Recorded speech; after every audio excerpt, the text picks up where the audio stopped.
What is SMSF is what we're talking about today in the eCentral Business Show. I'm John Nayler. I'm joined today by Helen Baker from On Your 2 Feet. Helen, thanks for coming in today. Thanks for having me. Yeah, there you go. Now, SMSF, it's a mouthful just as an acronym. What does it actually stand for? Self-managed super fund. Yeah. So this, or superannuation fund, you should really say. So I think the issues around that is that people take them on board because they think I can manage this myself, but they don't understand a lot of the consequences that go with it or the costs involved in setting them up and maintaining those. Yeah, okay. Well, before we go too far, is this advice today? Or? Disclaimer, disclaimer. Check the disclaimer at the end. No, it's not advice. Okay, terrific. Okay, but let's talk about some of the fundamental differences with SMSF as opposed to traditional superannuation, because from what I understand, superannuation set up back in the day was a way to make sure all Australians retire comfortably, yeah? Yeah, ideally, but unfortunately that in itself isn't going to be enough, I don't think, based on what we're putting away versus the cost of living these days. But what it does is gives you an element of control over how you invest that money. Having said that, you still make those decisions with a normal superannuation fund anyway. One of the bigger differences is centrally around property. It's used a lot in terms of purchasing property, whether it's business property or other types of property for you to invest in.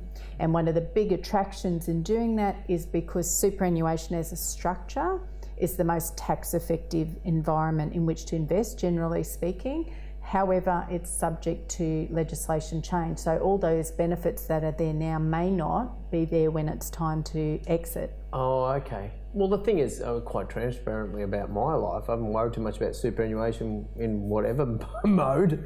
Thank you, Helen. Now working on it, yes. But it seems to me that I'm not an expert in, controlling my future money. Right. I've proved that, which I just admitted to you. but based upon that, like the idea of like self-managed super fund, like even if I wanted to do it, wouldn't I have to educate myself around this?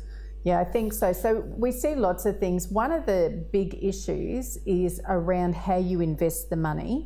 And so you have a deed that says this is how you're allowed to invest your money, and you make those kind of set-up decisions. But lots of people forget to refer back to that, and they just start investing in little bits and pieces, and they're in breach of how they invest. So there's a lot of penalties. So, oh, really? Yeah. So, for example, there's one that we had, it was a long time ago, and it was when the GFC happened. So the value, they weren't my clients at that time, they came after, but they had invested, those investments obviously had pretty much halved, and then they were in breach. They hadn't done a tax return on that fund for about 11 years, which is a go to jail, do not pass go type event. That's sort of bad. But you actually lose half your fund. So you would have lost half from the GFC and then lost half of it again in penalties potentially. Now, we managed to get them out of that issue, but these are the kind of consequences that people don't realise when they're in breach of something. So they're essentially the same rules apply pretty much to all superannuation, whether it's self-managed or otherwise. The difference is whereas someone else is managing all of that, you're managing it, so you're liable. Okay, so what you're saying is if you're taking responsibility, you are taking responsibility. Yeah. You're not deferring that responsibility to an accountant or to a financial planner or something like that? I mean, someone that's helped you make that decision fundamentally. You'll find they'll have their disclaimers about those kind of bits as well. But obviously consulting with accounts and financial advisors is very helpful in terms, and you should really do it as well. But people, the old theory of the golf course and everyone's got a self-managed super fund, so I need to have one.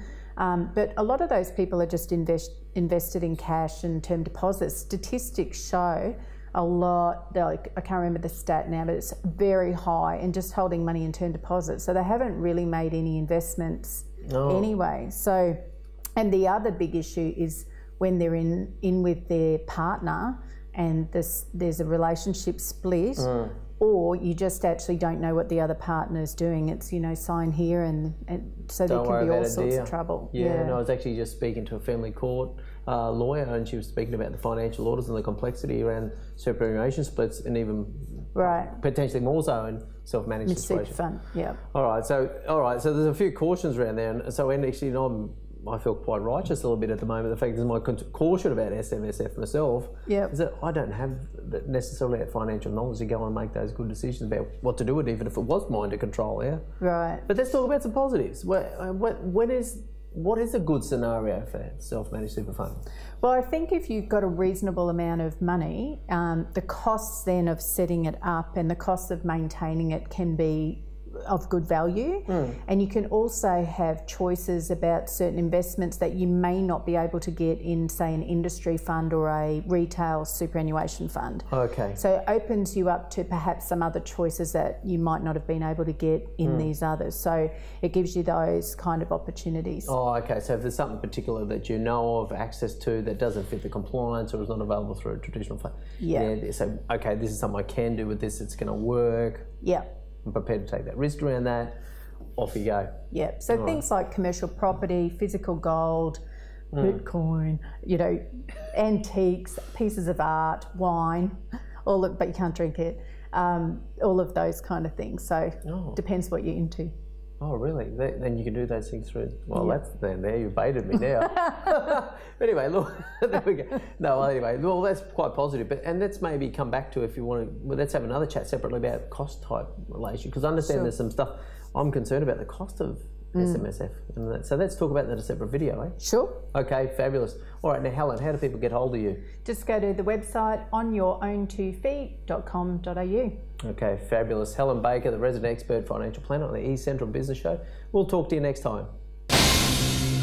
So, just a general chat with Helen Baker, our resident expert financial planner on the eCentral Business Show. Helen, now, where's this passion come from about financial planning? We've just shot your first series. You've talked about you like it. Yeah. Where's that come from? I didn't know to start with. So my background was originally more as a fixer. So I used to go into businesses and fix things and make things happen. So I think the combination of the finance background, the project management, the fixer, and dealing with people, 1, 2, 3, and here I am. Okay, fabulous. Now we're going to put a disclaimer up around us at the moment, so it's probably down here somewhere-ish. But, you know, it's really important that people understand that whatever we do in these episodes is not specific advice, yeah? No. So specific advice must be tailored to their personal circumstances. So we'll just be talking generally about bits and things, and if that interests them and sparks them, they can seek specific advice from there. Okay, so now how do people get the Helen Baker though? So there's a book and there's a website to make contact, yeah? Yeah, so there's the website, there is the book that you can buy. I'm on LinkedIn. You find me wandering around Brisbane. Okay. Leave me alone if I'm at the groceries. No.